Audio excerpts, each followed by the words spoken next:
Hi, welcome to the lesson on learning how to play Fly Me to the Moon. Okay, before we get started, what I want you to do is go ahead and get your music sheet. Fly Me to the Moon, you might see a parentheses E minor and for ukulele. So that's a title that you're looking for when you go ahead and get your music sheet. So go ahead, pause the tutorial, go get your music sheet, and it wouldn't be a bad idea to go ahead and tune up your ukulele. So pause the tutorial, go do all that, and come on back. We'll get started in a minute, a second actually. Okay, so let's check our tuning. You want to tune it up, hopefully. G, C, E, A. If it's not in tune, please tune it up with your tuner, then come on back. Okay, so in this song, Fly Me to the Moon, we're doing it in the key of G, basically. Some folks like to refer it as E minor rather than the G, the major chord. Now, keep in mind that this is not in the original key.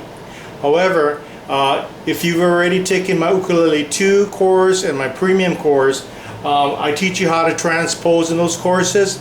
So just go ahead and use the transposing sheet that's provided for you in the course, as well as I'm sure you did the lessons on transposing, and just transpose the song according to the lessons taught in those courses. So in other words, whatever key the song is in, you can transpose it to any key. Also, I want to talk about some of the chords that we're going to be using here. We're going to be using some basic chords like the C, A minor. Remember that from your basic courses, levels 1 and 2, E7 and D7. Also, here's I want to let you know about the B minor 7. It's a full bar. That's my finger here, a full bar covering the 2nd fret for the B minor 7. Also on the D9 chord, D9, that's a full bar covering this on the 2nd fret. Okay, my finger is using a full bar for that. Now, also you see over here, this is called a G major 7, which is also looks like this, G major 7. By the way, on your final master chord chart that's been provided to you, and hopefully you stuck it on the front and back of your binder so for easy access. Your final master chord chart has G major 7 looking like this. Here's the chord, but on the music, I have it written G capital M7, G major 7, and if you look on the first line of the song, right there, G major 7, G capital M7, that's a G major 7. Okay, there's many ways, well I shouldn't say many, there's several ways on how to write G major 7 or notation of chords in general. This is one. I like to use this only because it just saves space when I'm putting it on the music. Okay, keep in mind this is different from a G chord or G7 chord. It's not related. This is a G major 7 chord, so please take that into account. Now, you playing this song, the level of playing this song, the way you make a chord, this is the concept on how I think about making my chords at this level.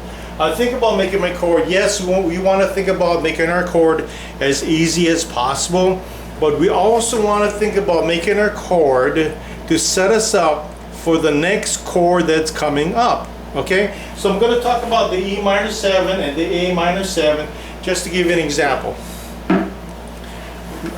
There's several ways you can make it. I see what's popular is, people make the E minor 7 like this.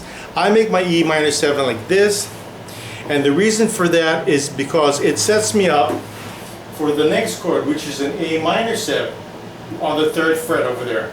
Okay, and if you notice, my E minor 7 slides, and I keep my index finger, actually my middle finger, on the string sliding up, and it never leaves, and I can put these 2 fingers down for making the A minor 7 chord. Okay, the whole strategy is setting you up to make your next chord, whatever it may be, easier for you. So that's how you want to think whenever you're making your chords.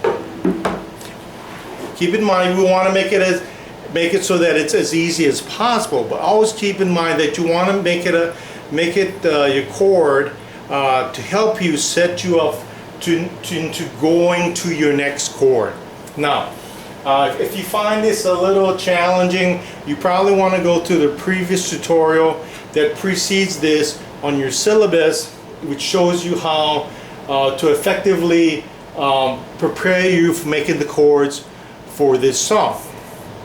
Also, don't forget to do all your preliminary exercises and warm-ups before doing the song, and most importantly, preview the music. Make sure you've gone through any problem spots that could slow you down or be difficult in the music.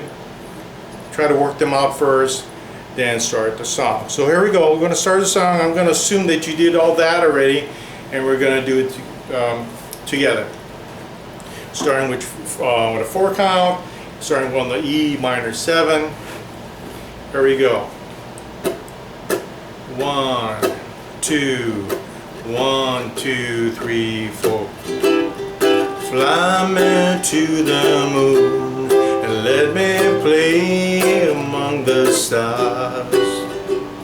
Let me see what spring is like on Jupiter and Mars.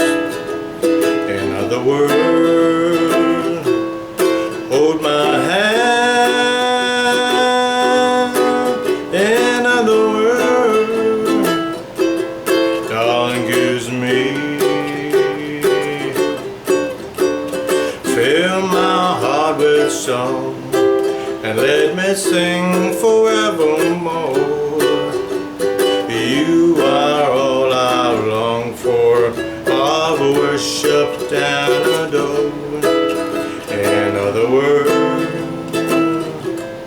please be true. In other words, I love you. Fill my heart with song and let me sing forevermore. You are all I've longed for, I've worshipped and adored. In other words, please be true. In other words, in other words, I love you. I love you. I love you. I love you.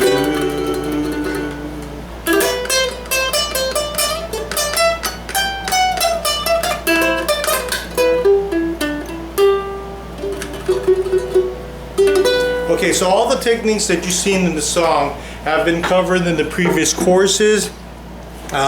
You can refer back to the courses to refresh your memories on all the techniques used, from the scale patterns to the picking to the strumming, and especially the chordal techniques and how to make the chords. Okay, so if you found this lesson fun and you're watching it for the first time and you want to learn more about it, by all means contact me at the email down below, oneukulele@yahoo.com.